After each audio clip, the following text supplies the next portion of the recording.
Let's talk about a world without coffee. I know, for a lot of us, that's a pretty terrifying thought. But what if it wasn't just a nightmare? What if the one thing that powers our mornings, our afternoons, our entire global economy just disappeared? No, really think about that for a second. No morning espresso, no quick cup on the way to work, no more coffee shops. It's so much more than just losing a drink, isn't it? It's like the entire rhythm of our modern lives would just grind to a halt. So you might be wondering, how could something like that even happen? Well, this isn't some sci-fi movie plot.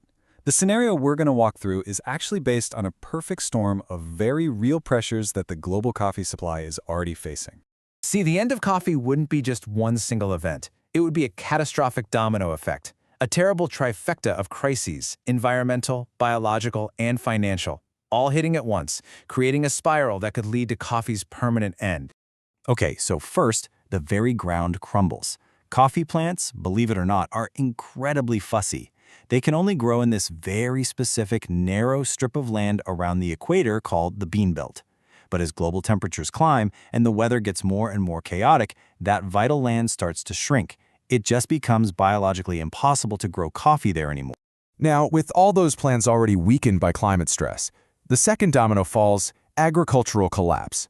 You see, most of the world's coffee comes from just a handful of genetic varieties.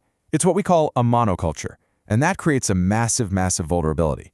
All it would take is one superbug or a fast-mutating disease to sweep through these crops like wildfire, wiping out harvest across the entire planet. And that leads us to the final nail in the coffin, an economic death spiral. With harvests so unpredictable and the risks so high, the market just goes haywire. It becomes completely unprofitable for the millions of small farmers who actually grow our coffee. They'd have no choice but to give up and plant something else, something more stable. And when they leave, generations of knowledge just vanish. And just like that, it's over. The world's supply chain dries up. This is the moment where absolutely everything changes.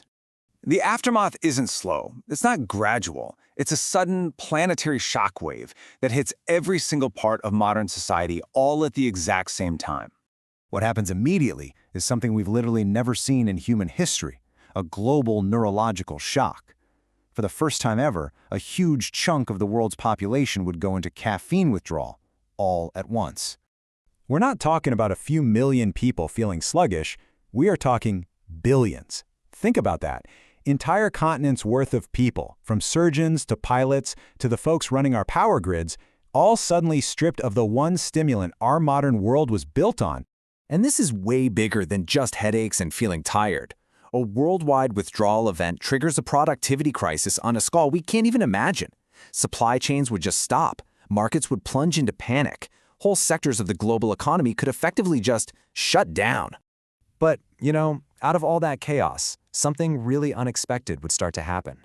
The crash would force us into a hard reset, a global reboot.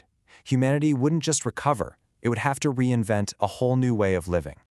Without the artificial fuel of caffeine pushing us through 14-hour days, the entire idea of grind culture becomes physically impossible to maintain.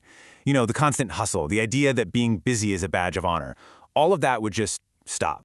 Society would be forced to rebuild itself around our natural energy levels. Slower mornings would become the new normal. The rigid 9-to-5 workday would probably dissolve, replaced by more flexible schedules. And here's the big one.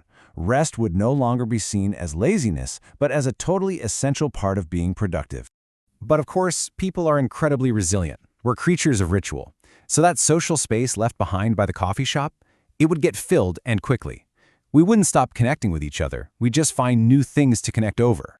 Tea cultures, which have been around for thousands of years, would probably see a huge global comeback. Maybe new synthetic stimulants would be developed for people who really need that kick.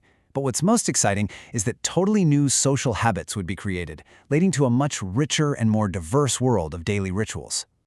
So in the end, the disappearance of coffee becomes this involuntary, but maybe necessary global reset.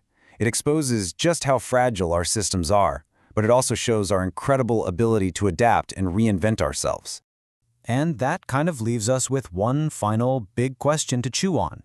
This whole thought experiment, our world's reliance on one little bean, it really forces us to ask, What other fragile systems, whether they're agricultural, economic, or technological, is our modern world balanced on right now? And what happens when the next one starts to fall?